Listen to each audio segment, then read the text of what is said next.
Good evening, everybody. Good evening. You ready, my love? I am all ready. We already have comments already coming in. Okay. Hey, family. Well, welcome to Marital Motivation with the Mackeys. And as you see, we have some guests with us today, but I'm going to hand it off to my wife and let her run the show from here. Absolutely. I am so super excited that tonight I have my cousins joining us for a really good conversation. So I have my cousins Maurice and Lisa Haywood. And welcome to Marital Motivation with the Mackeys. Be here. Thank you for inviting us. We're happy to be here. And I just have to comment on the color scheme. Y'all see we all coordinating and everything with the colors and stuff, you know. So were y'all representing Tua coming to Atlanta? No. Oh, okay. That wasn't it. That was not it. Okay. Please don't get me started. I just thought I'd try to figure out how we got to this color thing and everything. But anyway, so they said that wasn't it, but who knows? They said Tua may be coming to Atlanta to play. So whoever's on the team, I'm going to be watching. So we'll see.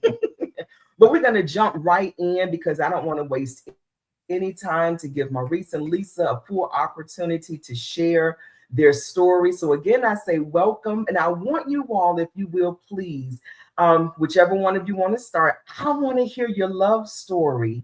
How did you guys meet? How many years have you been together? How did we get here? And I'm going to preface this by saying every couple that we've ever talked to, they always have two different versions of the story. So we want to hear both of them because I'm sure it's going to be the case. So we're no different.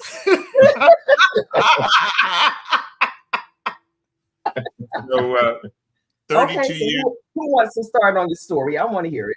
The 32 years of marriage. October 2nd will be 33. 33. 2 kids, a 28-year-old daughter, a 25-year-old son. A long time ago, needless to say, we met. So I guess I'll jump right into that. I had a summer internship with a buddy, with a guy I met in New York, summer of 1986. We finished that internship, went back, finished our senior years in college. When we graduated, I took a job in Chicago. He went on to graduate school, where he met the woman he ended up marrying and met Lisa. So fast forward the tape, he moves to Chicago after graduate school and tells me, hey, I got somebody I want you to meet. So the first time we meet, she did not. She's like, I don't know if I like him. It didn't matter to me either. I was moving on too, but she was easy. She was easy on the eyes. I didn't forget her. And that was in 1990. But you had other things on your mind. But anyway, go ahead. Easy. We went out on our first date in 1992, February 8th, 1992. And a year later, we were engaged.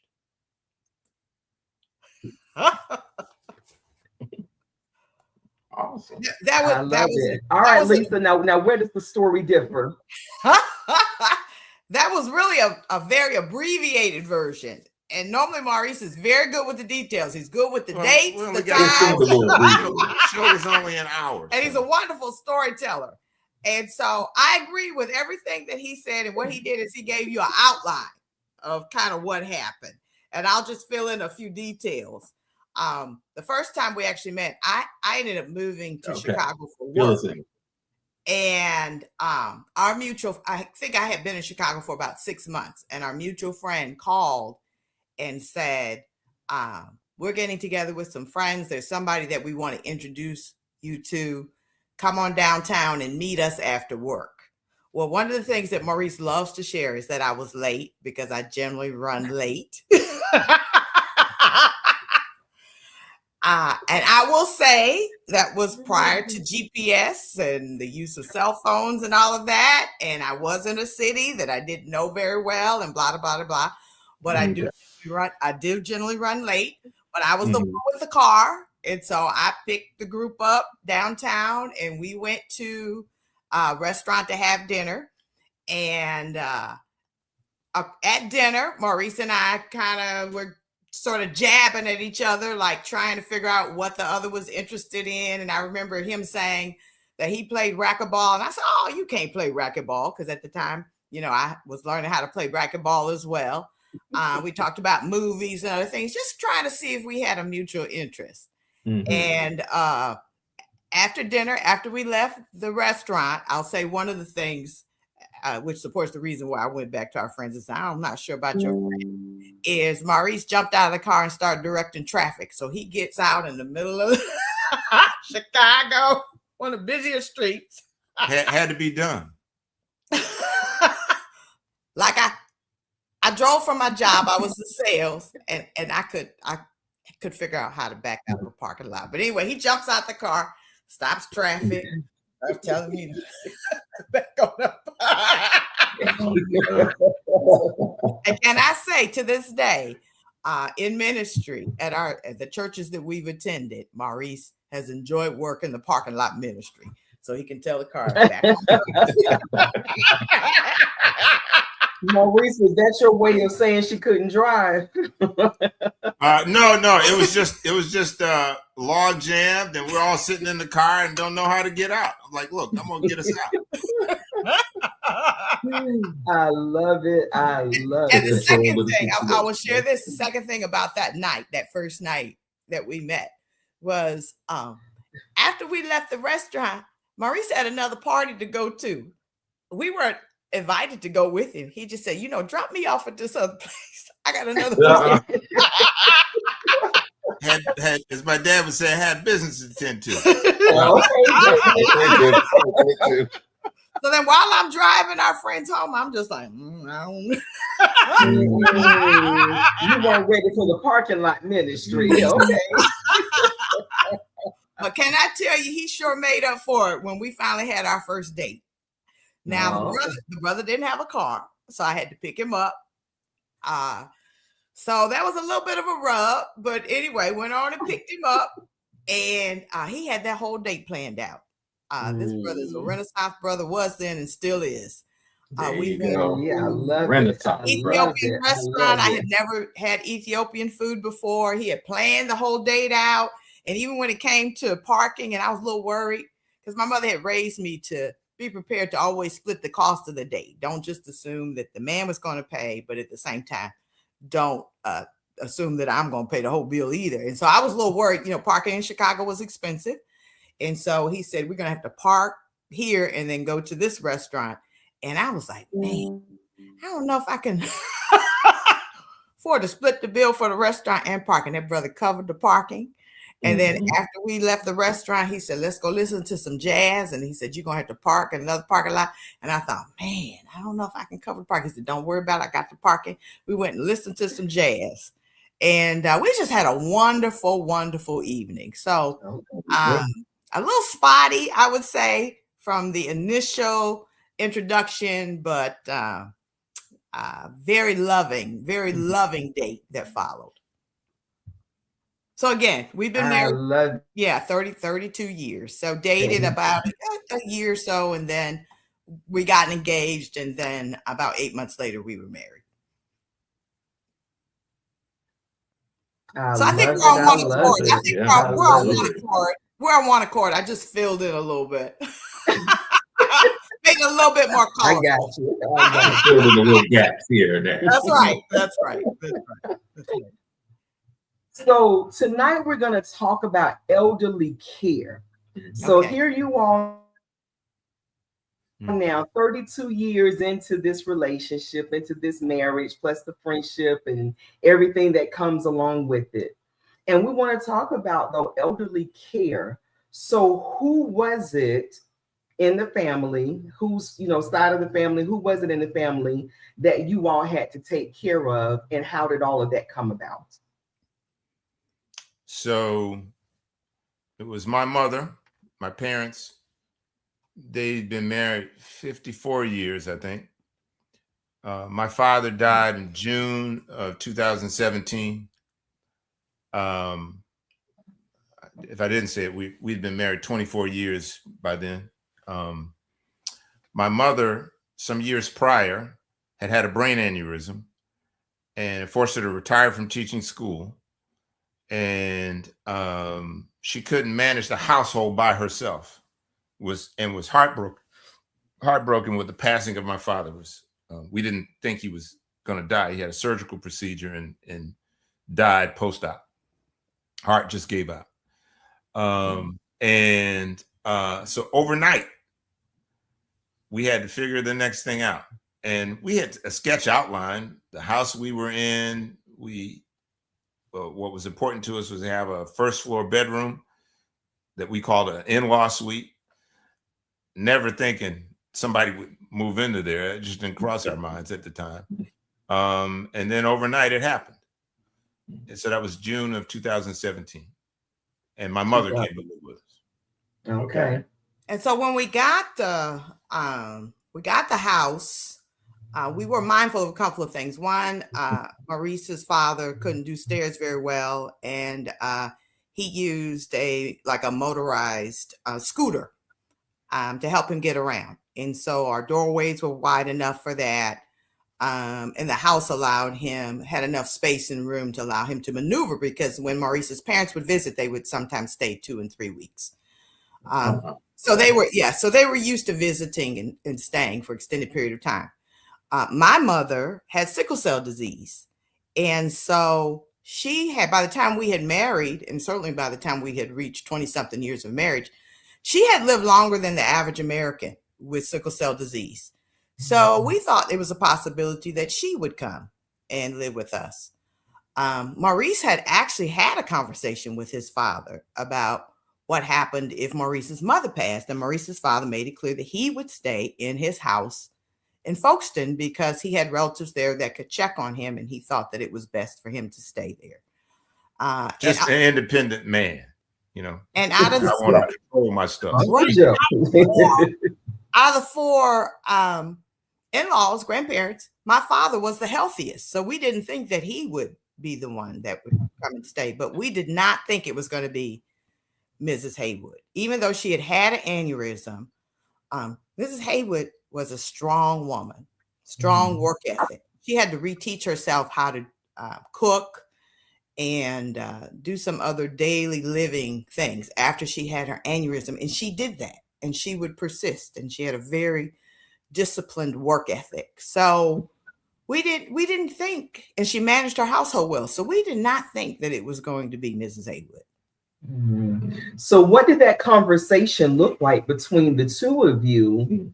Then, was it Maurice saying hey, my mom needs to come now? What did that look like for you all? I don't know. Things just happened so quickly. There was no conversation, to be honest with you. We didn't expect Mr. Haywood to die. And so that was sudden. And so Maurice was shocked. Mrs. Haywood was shocked. And so when we got back to the house after he passed, I think Maurice was thinking that his mother was going to stay, and because she had managed her household so well, I think he was thinking that she was going to stay, and he was just going to be able to go back and forth and check on her. And then but you all were in different states, though, correct? You were not in the same state as her. Not in the same state. And when Maurice asked his mom, "What do you want to do?" she looked at him and said, "I want to go home with you." And that was the conversation. And I'm her only child. Yeah. Okay. There was no. And so I'm looking like this, like shocked.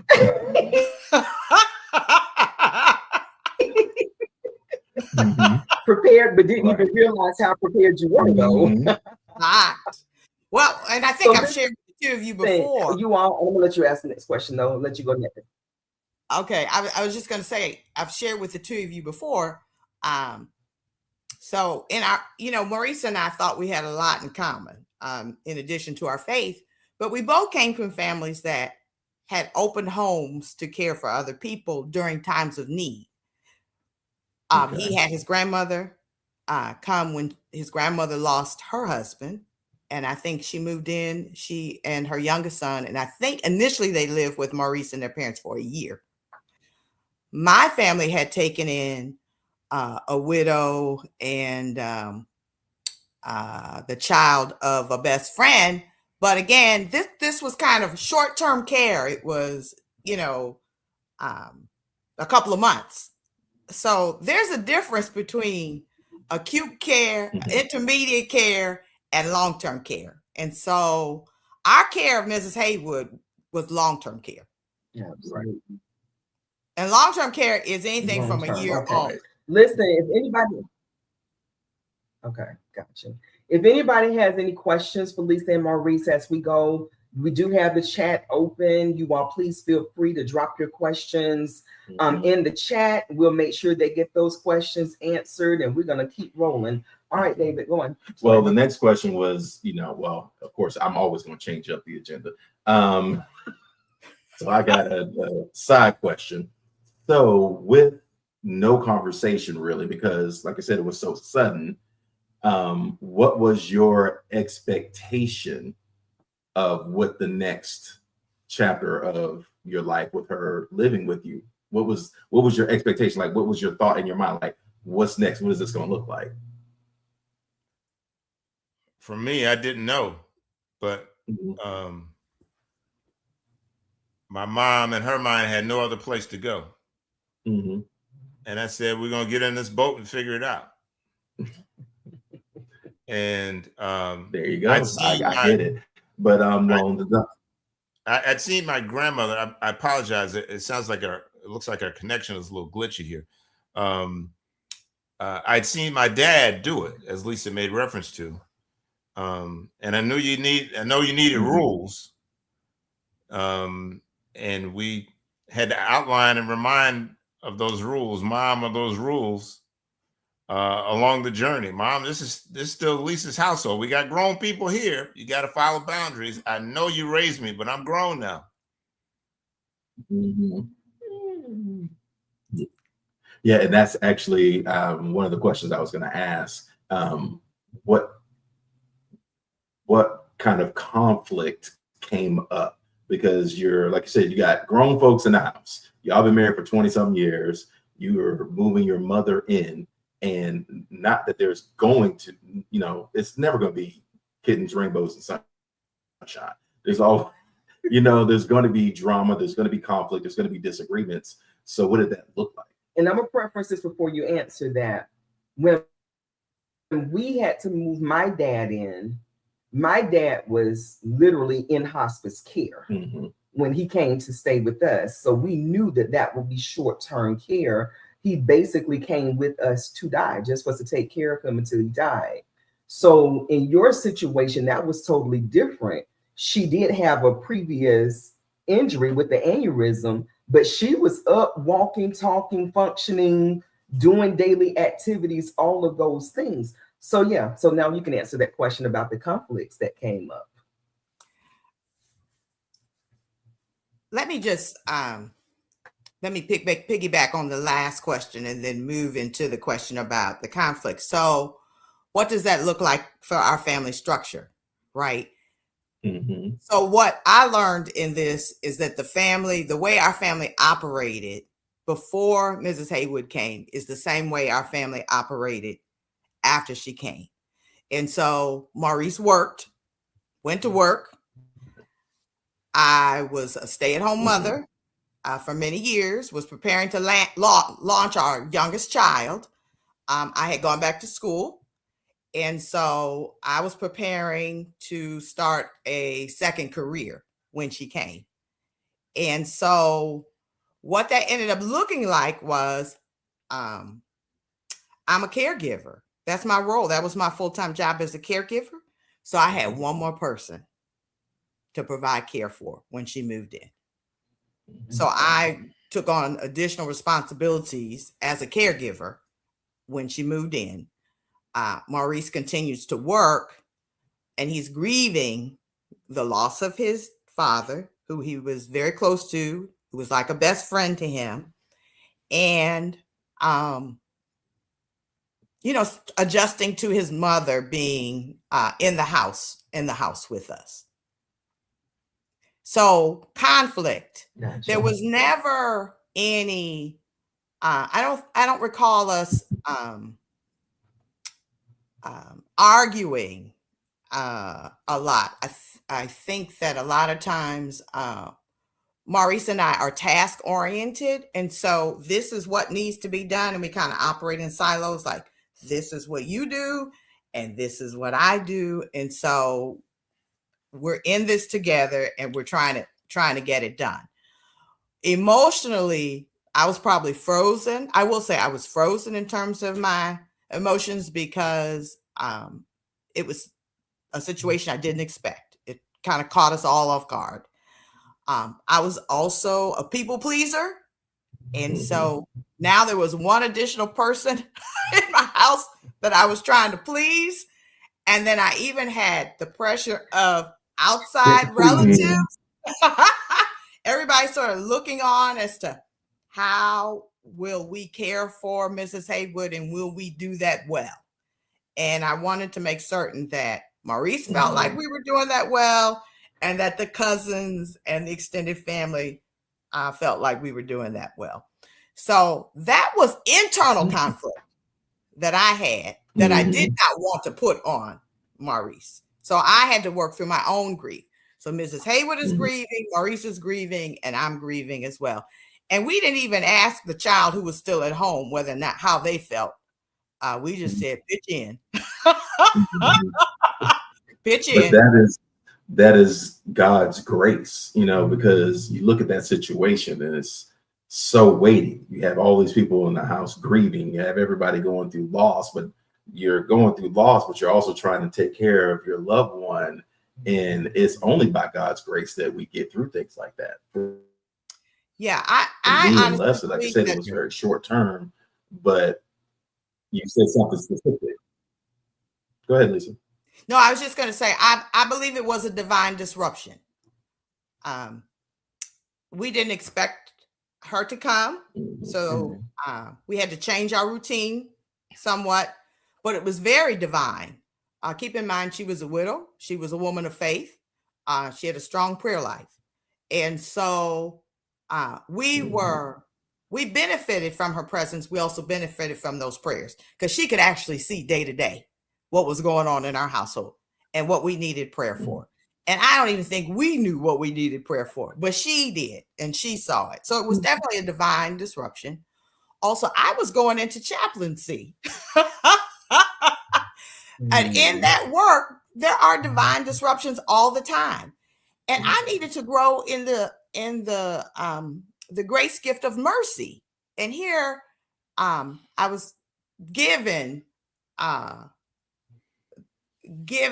a ministry opportunity to extend mercy right there in my family, right there in my face. And so I needed to grow in that and stretch in that as well. Okay. I have another off-topic question, as usual. This is for Maurice. What did you learn about yourself going through this portion of taking care of your mother? Man, probably a new dimension of, I don't want to get too spiritual here, but a new dimension of Christ's sufficiency. I was stripped bare. And I was kind of I have a sunshine kind of personality and get along. The fellas all get along.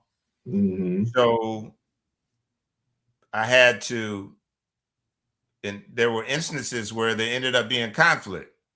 Call it mom in the kitchen, thinking it's her kitchen, and having to man up like I saw my dad do. It's great when you have a prior example to say, nah, this is what's right. Mama, this is Lisa's kitchen. And you got to respect that boundary. And then to see tears, her crying, and you need to cry about it. Just here's a boundary. And it wasn't like it was an alternative. She felt there was no other place for her to go. So I wanted her to have joy being with us, but I wanted Lisa's space respected. Heck, I got to live with her. So it was, when you kind of look back on, you wonder how you made it. One of those. And my grandmother was 95 when she died. So I had no idea how long my mom was going to be with us. You were starting to count, couldn't even count on your fingers, huh? Boy. So, it ended up, it was about 4 years in total, but you don't know that along the journey. I just wanted her to be well cared for. And Lisa's comment about family criticism, she had to tell my mom, we had stairs where the washing machine was. She had to remind my mom, Mother, don't go up the stairs by yourself. Wait. Mom was strong. She went anyway. Stumble, hit her head, had a black eye. And a bump. No, not a black eye. It was more a knot on her head. When we got to my parents' hometown, my relatives like, y'all ain't watching Auntie. What y'all doing? They say y'all, but they really said, Lisa, you ain't watching Auntie. Oh my goodness. And you got an answer for it. Okay. So, Lisa, I'll just say this. I don't know if this is an answer to a question that you asked, but the clarity of thought, we had encountered other people that helped us build out the infrastructure to help care for my mom, since she's it's almost like another child in the house. So we got to get her to the Y for the elderly YMCA dance routine. If you ever seen elderly people in a dance routine, it looks like a skit from Saturday Night Live. There's a midweek seniors church service. They gave you a free lunch. Got my mother to that. We had to get her. She had some dexterity issues, so we got her physical therapy, but it was helpful to have a trainer to come and help her a couple times, at least once a week, kind of exercise and stretch and walk, those kinds of things. And Lisa spearheaded that effort and finding the right contacts and getting people. And there was somebody who came in and she butt heads with her. Mom said, nah, she got to go. Can't have her anymore. So we had to find somebody else. That's a process. And it ain't always nice and smooth. There's a journey, and it keeps you on your knees, brother. So now, Lisa, I'm gonna ask you. You didn't appreciate the help in the kitchen? Come on now, Aunt Louise was in there throwing down, making her son's favorite meals. You didn't appreciate the kitchen help? I went from simple meals like spaghetti and salad to being the sous chef, being in the kitchen for 5-6 hours, chopping up the onions and the carrots and the potatoes so that Maurice could have his favorite meal. Oh, wow. I couldn't prepare the meals by herself. And so we're doing the greens the old-fashioned way. You're not buying them in a bag already cut up. We're buying so you were in there cleaning and cutting. Yeah. Old school. Old school won't take shortcuts. No. Old school. Wash that meat off, Lisa. Braise it.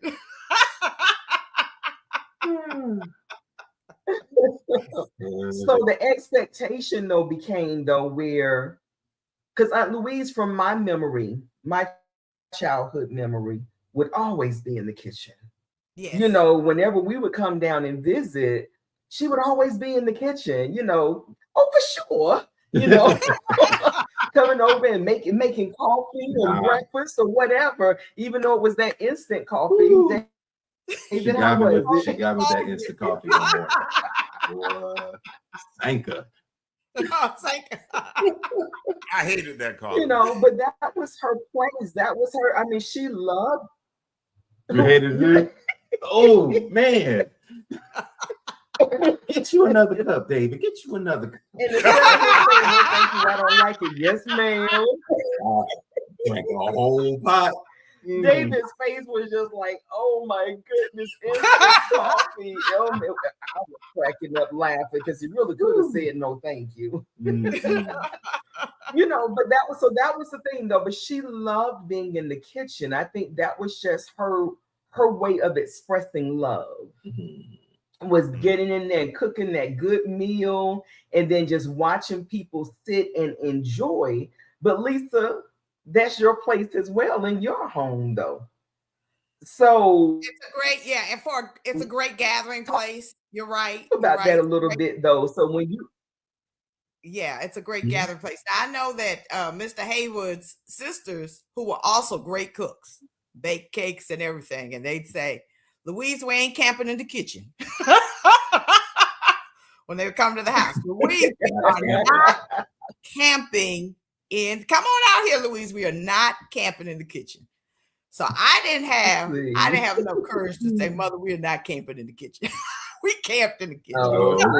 So you camped in there with her when she said she was. So was she trying to cook every day, or was it once a week, or what was she doing with her cooking then? You know, early on, to be honest with you, I think she was trying to recreate early on, because she's grieving. She was trying to recreate what she did at home in Folkestone. Okay. So preparing meals ahead of time, getting them in the freezer so that you always have enough greens and corn in case someone comes and surprises you, then you have a meal to offer. So early on, we were in the kitchen quite a bit. She was cooking a lot more frequently, if not every day, every other day. We were preparing, preparing to freeze food. And then as time went on, we would have certain days. We'd have like a pizza day where we'd say, okay, Mother, today is a pizza day. We're going to bring in pizza. And it'd be so funny because you remember the, what they call the pizza where they burn the bottom a little bit? The brick oven? The brick oven. One time I brought home a brick oven pizza, and I wasn't there when she ate some of it. And so she saved the crust for me to show me the bottom. She said, they burned this pizza. You need to take it back. You need to get your money back. She said, I could have gone in the kitchen and did better than that. So also what my mom is almost like a time warp for her. She lost sight of the fact that even the things she cooked for me, I didn't eat every day. That's just a different diet as you ate. So I wouldn't turn away the entire time, but I had to help her understand that I wasn't eating the short ribs and beef stew on a bed of rice with greens. That wasn't a meal, an everyday meal for me. Macaroni, sweet potatoes. Oh yeah. now our son Thanksgiving every day. Every day. Every day. Our son, who was still in high school, he would call home and say, "Did Grandma cook?" And he would come home and eat hearty. But we had to remind her that we're in a different season. I'm not the 17-year-old kid that was still at the house. Yeah, but our son and so he would come home from school. Right. He was because living he his had a life. responsibility. So he would come home directly from school every day. And for an hour or so, his time was spent with Mother. If there were things that she needed to finish up in the kitchen, he would help with that. But he sat down with her and had dinner with her because we weren't always home. So that was his role. And so he loved all those great extensive Thanksgiving like meals. But I'm sorry, I think we were talking as you were heading to another question. I apologize for that. I was headed to another question. This one is for you, Maurice. again, and I don't mean to keep putting you on the spot, but Yeah, no problem. When after all this transpires, your mom's staying there, y'all are both taking care of her. What appreciation did you have for your spouse in that moment, or looking back at it now? I knew it was tough duty. I didn't have a way out beyond something temporary, like a vacation or out to eat, to dinner or something. That was really all I could do, as opposed to, so there was a time of the year where she would go visit with her sister to kind of give us a break. It was in the middle of winter. But the relief she was looking for, I couldn't provide, and I didn't know how to address that beyond the temporary things where I would give her figure out, I would say, here's some time for mom, but mom, it's time for you to go to bed, so I can give Lisa time. And it was hard because I couldn't change it the way probably she'd want it changed, at least in that season. So it was, even being mindful of a vacation when you have a mountaintop experience, then you got to go back to the valley. I couldn't change that, and it was hard. And I think that's what I want the couples that are listening, that are going through this kind of stuff, to realize, because I know some people probably feel like there's no light at the end of the tunnel. It's just a prolonged thing, or I don't know what their situation is, but understanding that it is going to be rough, but you do have each other. You got to stick together in this situation and be a support system for each other, along with trusting God in the situation, because it's a lot for anybody. It's a lot for one person. It's a lot for a couple. And if it's not for God's grace, if it's not for him giving us the strength to do it, or to get over that hump, or, give us that, hope down the road, where we have that faith to believe that, what, it's rough right now, but we're going to get through it regardless. Like you said, you had a plan. Well, you didn't have a plan, but you just knew that you had to take care of your mom, and I commend you for that. But I just want other couples to realize, man, that even when it's rough, the little things matter. Yeah, there's even a comment in the chat, though, that says, great job, guys. You take care of family, not because you have to, but because it has to be done. Honor your parents. That's what the scripture says. Absolutely. One of the things I was thinking about a minute ago. No, go on, Maurice. Go on. I was a tad tone deaf, if you will. Lisa mentioned that my grandmother came to live with us. I was 5, and she had a son, my uncle, Bobby, who was a high school senior. And I just saw my parents do it. My dad adjusted, right? Added what was a den, became a bedroom. He closed the carport in eventually. He was kind of handy himself to make another den. And that's how I saw it happen. So it was only after I would subtly hear, when they were interacting with couples, other wives look at Lisa and go, oh, your mother-in-law is living with you. Oh my. Oh my. Just that kind of look on their face, like, uh-oh. Oh, you got a lot on your, that kind of thing, before I developed an appreciation for the enormity of the lift that we all had, and her in particular. Okay. Gotcha. One of the things I was going to say, I was thinking about when David was talking, though, was that scripture that talks about how before, when you get married, you leave your mother and your father and you cleave to your wife. But I think a lot of times we don't think about it, especially not in the beginning of the marriage, or you marry when you're younger, that there's a day going to come, that may come, not that you are no longer cleaving to your wife, but that mother becomes a little more prevalent in the picture again, or any parent. Exactly. It can be your mother, your father, anybody, and they can be from either side of the family that may have to come in, and you may have to, help a little bit more, in even in our situation now, David's parents literally moved 5 minutes away from us.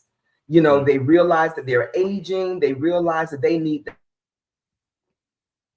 the help. They are literally 5 minutes away now, so David can get to him, like that if he needs to, and they're appreciating it too. I was over there yesterday. They're taking doctor's appointments and got dinner together, and but it's nice to be able to be close to them, to be able to take care of them. The way I've always thought is, like Marie says, what you saw is what and I don't think my father being in the military, I didn't see a lot of family, but being married to you has given me a new appreciation for family. So it's like, I want to be there to be able to take care of my parents. I want to be able, I look at what they did for me, and I knew what kind of hellion I was. So for them to put up with me and take care of me in spite of all the mess that I did and still love me, what else can I do but love them and take care of them? So. And I'll even take that a step further, and we're going to jump back to you all in a second. But even when my dad got sick, now my daddy was the same one that told David, don't bring it back. Not what he said. That's what words. My brother said, when you my got your said, house, you have your house, and I got mine. And I got mine. You're gonna stay at your house, and I'm gonna stay at mine. Translation: don't bring her back. That's not what that meant. That meant don't think y'all about to come over here and live with me. That's you make sure you paying your bills and you stay in your house. That wasn't a don't send her back. My daddy would have taken me back. Thank you. That is my cousin. That's him. That's Wiggs. Okay. But to know that, look, to even know that was my daddy's mindset and what my daddy was thinking, before we got married, then now you got to bring him into the house. Well, you didn't have to, but I just appreciated David's willingness. David never gave me any pushback, when daddy was sick, and David was sick at the same time. David had gotten COVID, and he had been hospitalized for a week. And so then I was in quarantine, couldn't get to daddy. And so my sister was consistently over with daddy. And then it was then he got out of the hospital. I had to go back in quarantine because, again, he had been on the COVID ward, Then on my last day of quarantine, Lisa calls me and was like, Daddy's not going to make it. I need you to get over here, And I got there, and Daddy slept from Friday until Sunday. And didn't even realize it. And that was the day, because the doctors had told us a few months prior to that he needed to be in hospice, and we chose palliative care instead. And just kept going over every day, making sure he had everything. And at that point, we had to bring him to stay with us. Lisa didn't have the room, we did. And God's grace, because our son had just purchased his first home in December. And then we, right after that, had to bring daddy in to stay with us. And so we had the room because Zion had just moved out. Right. So it was God's grace how that even all worked out. But I do want to talk about from there, because Aunt Louise came to you able-bodied, vibrant, thriving, grieving, but yet thriving. She came to stay with you all. Let's talk about the transition, because you said it was about 4 years that she stayed with you all before she passed. So let's talk about that. Well, it was, in hindsight, sudden. So it rips your heart out when you realize the gravity of her condition. But she didn't suffer long. So I'll make up a date. It's February 4th or thereabouts. She was struggling breathing. She had congestive heart failure. So basically her heart wasn't pumping efficiently enough to give blood throughout her body. And the side effect of that was fluid buildup as well. And they would, I don't know, she eventually got on a ventilator, but they would drain the fluid, excess fluid. She'd feel much better, but be back in the next couple of days in the same situation. So this happened over this is February 4th. By February 21st, February 20th, they moved her to hospice care, and February 21st, she died. So by this time, this is still in the middle of COVID, so there were limits on how many people could come to the hospital and that kind of thing. So we were doing Zoom calls with her to check in with her. But it was a difficult thing. And Lisa, because of chaplaincy, you don't want to hear, no matter what the reality is, if you still have hope, you don't want to hear anybody talking about palliative care or hospice care. You don't want to hear that. Yeah. And this is a technicality, but there are steps you follow if in the hospital you accept that the person is going to die, versus the physician that's in charge. They're doing things expecting them to live. And you gotta, whoever the central conductor is, they could be in conflict. And I was like, no. Physician needs to stay in charge. I'm not ready to say my mother's going to die. And that angered me along the way. But all of that was really in a compressed window, February 4th to February 21st. So it was you hear heart-wrenching stories of people who suffer long times there. They can't speak and they're in constant pain. And, so you got to give them morphine, but they can't tell you they can't speak. All manner of things with a lot of different scenarios that I can't come up with. But our situation was different in that she didn't suffer long. But I think she also had a sense. She had a sense because on February 4th, before we took her to the hospital, Maurice had gone out to get the car. And she sat down on the bench next to me in the foyer and she said, I miss Haywood. And that's what she called her husband by his last name. I miss Haywood. Before she would say things like, I was a good wife to Haywood. So sometimes the language, you may not necessarily know exactly what's going to happen next, but sometimes there are things that are said to give you a sense that maybe this chapter of life is ending. And the person is preparing for transition. So her saying to me, I miss Haywood. I miss Haywood. So I would translate that to say, I've lived a life worthwhile. I have lived a life worthwhile. I miss my husband. So I'll say this. This wasn't a question asked, but it came earlier. Just one thing, and I'm not sure who views this or what season of marriage. That's a term we learned at a marriage conference. Early on, we got married. The counsel we got, premarital counseling, was do something marriage enrichment every year. And that could be a walk on the beach, or that could be something more structured, like a conference, a marriage conference or something. And then you learn about other things along your journey. When it's hard. Marriage is there's bliss, obviously, but whatever season you're in is all you can really handle. You can talk theoretically about a next season, but until you get there, you don't pay close attention. So appreciating annually that you can go and that whole idea of leave, cleave, and become one, that oneness we're experiencing like we never have before. And we're 60. How old are you? Y'all know when we were kids, what 60 seemed like. That was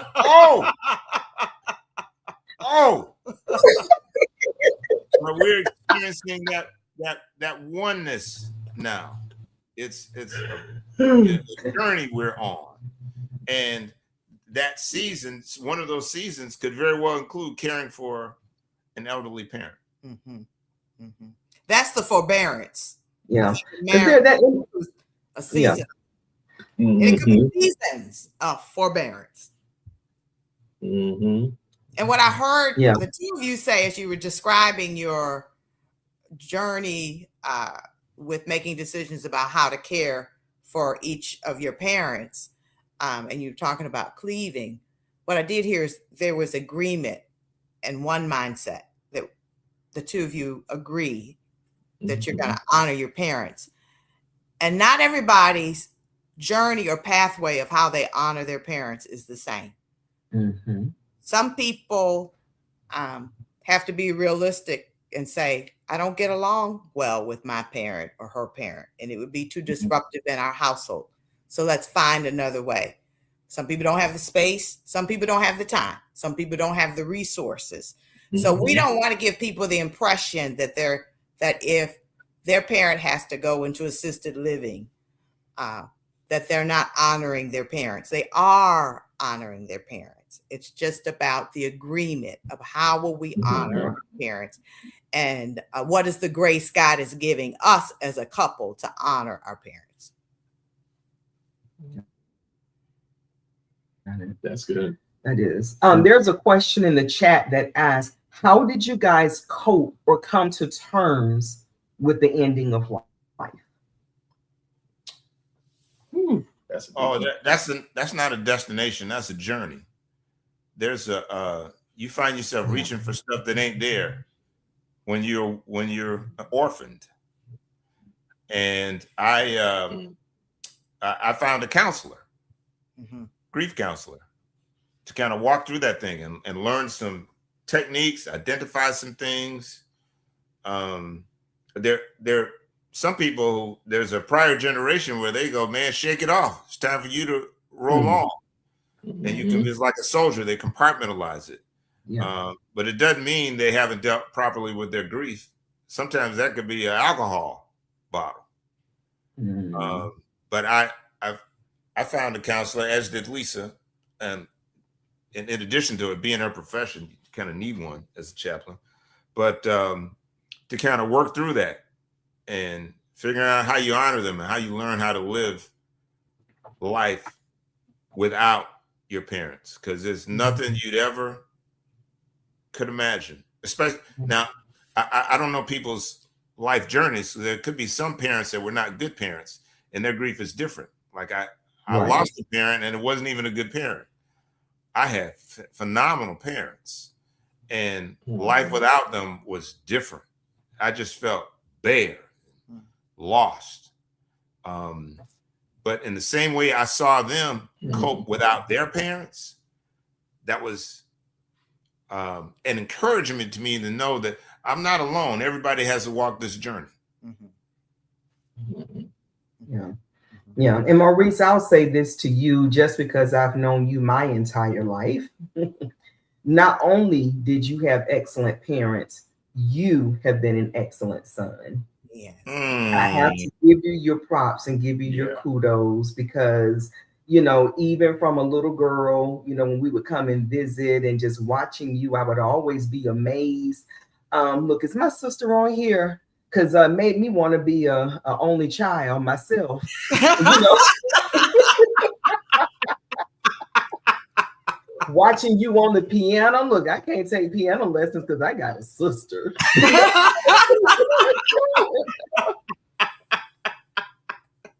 But I have watched you honor your parents. I've watched you honor them with your life, with your lifestyle, with what not just what you say, but what you do.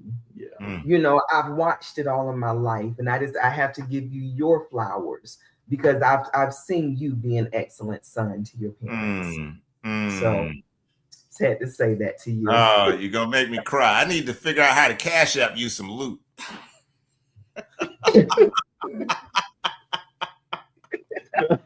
Thank you. That's DM. Okay.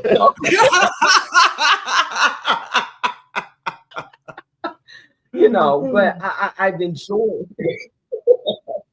I have so enjoyed watching, you know, even your marriage with Lisa, from watching your parents' marriage and then to see your marriage with Lisa. You know, it inspires me. It does. I'm just like, oh man, that's my family right there. You know, I enjoy every conversation we've ever had. Absolutely. I'm going to read a couple of more things in the chat. Let me see. One person said this month makes a year since my grandmother passed, and we cared for her for 10 months until she passed in our house. You do what you have to You do what you have to do, and I'm gonna even add that you don't do it just because you have to, you do it because you love them as well. You do it because you love them. So see, it's about time. We got about 5 more minutes before we wrap it up.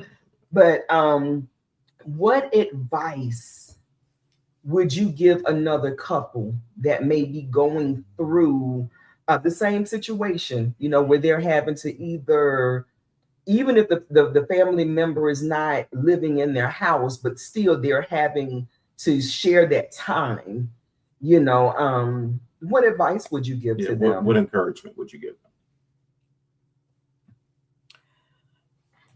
It's great if you know each other's love language, so that while you are providing care, if it's words of affirmation, then being intentional about using those words of affirmation or writing a note. You don't always have to buy things, but it can be something to remind them that you notice and care, especially if, like in my situation where I'm caring for Maurice's mother, or if Maurice was caring for one of my parents, just letting your partner know that you appreciate what's being done. And because it is a heavy responsibility, the affirmation needs to come often. Beautiful. Well said, Lisa. I don't know how to do this journey without sort of the spiritual dimension in our lives. And we started out with a Christ-centered marriage, beforehand, kind of followed good counsel early on. And the idea of investing, remember to invest, because care providers get ignored. Invest in each other as well. As hard as that is, as hard as it is to find the time to do it, investing in each other is very important, because what you don't want it to do is rip you guys apart. Right. Two is better than one. And I don't know what that looks like. That could be and it may have nothing to do with who's going to wake up grandma at 6 a.m. to make sure she has her meds. That's tactical in how you execute. But I do know that each investing in each other, maybe it's men, finding the time for men to be in a men's fellowship so you can talk to other men about that, and how, and getting good counsel, and the importance of investing in your marriage in the process. And those things are hard on that journey. And I'm no expert, just kind of played the cards we were dealt with the grace, with God's grace in the process. So Lord knows, daily prayer and seeking wise counsel in the process, and never forgetting your faith. That's the only, it may not be ecumenical, but it's certainly how it has worked for us. Yeah. And as he mentioned that wise counsel, great words. I was just going to say, as he mentioned that wise counsel, Maurice has a cousin who, as soon as Mrs. Haywood came to live with us, she reached out to me and she said, it won't be forever. And the last thing you want to do is have to work on your marriage once she passes. So I kept that in mind. It won't be forever. And you don't want to have to work on your marriage after she passes. Yeah. Wow. Yeah. Wow. Yeah. Whew. Good conversation, guys. This was good. This was good. You know, and I know that this was definitely beneficial and helpful to other couples, because we're in that season of life now. That's where we are now, that season of life where, you know, we know parents aren't going to live forever, you know, and I appreciate you all, because I know that it's still tender. You know, I know it hasn't been that long, you know, since she actually passed. And so, you know, Maurice, I heard your dates, you know, February 21st. So I know that date just passed, and I just knowing you all the way that I do, I'm sure you did something beautiful to remember her. You know, Daddy's birthday is coming up. My dad's birthday is coming up the end of this month. And Lisa and I are already in the process of like, okay, what are we gonna do? Daddy loved Longhorn steaks. So we're going to Longhorn. We're still going to go and celebrate my dad for his birthday this year, you know, and I think that that has been the most beneficial thing for me. I did not grieve when mom died because I didn't know how to. But when daddy died, I was intentional with seeking counsel, you know, and to get, you know, get counseling so that I could know how to grieve properly, which then took me backwards to have to grieve mom's death as well. And saying all that to say, you know, I love now that I can talk about daddy. I can even talk about mom now freely, whereas I was never able to do that after mom died. You know, so it's a beautiful thing. So everybody, we want to thank you all again. Thank you to Lisa and Maurice. You all have been so open, so transparent, and we just really appreciate you for joining us. We thank you everybody for joining us. All of our comments in the chat, you guys were amazing. And Lisa, daddy was not saying that I could not come back, just for the record, because she's putting all that kind of stuff. So I know what I heard. I know what my daddy did. I spoke his language, though. Oh, you spoke his language. Okay. Okay. So we just ask you all if this was beneficial to you, if you know of other couples that are in this same situation that have elderly parents that they're either having to care for or bringing them in their home or nursing home, whatever they're having to do. If you know that this could help somebody, we just ask that you all share this video. Let's get it out. Let's encourage people so that we'll all know how to keep this strong, regardless of all of the external things that we have to deal with. So also, let's not forget. Did you think you could talk for a whole hour, Maurice? Never thought. Wondering how in the world this was gonna happen. Oh my goodness. Okay, I can't find it. It's up here. I think I know it. I'll scroll up. Okay. There you go. There it is. Let's not forget, my amazing husband has written a book. It's called They Lied to You. Men of God, you are nurturers.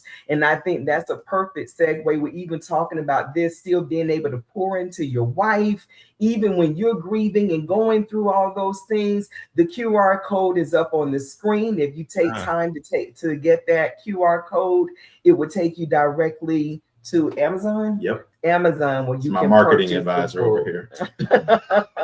But you know, I would also say, women, ladies, take an opportunity to read it. It's good information, really, really good information. So again, thank you, Lisa. Thank you, Maurice. We appreciate you all. We will be back again next month. What are we talking about? We don't know as of tonight, but we will figure it out and we will let you know. So you all have a wonderful evening. Take care, and we'll see you next month. God See ya. bless.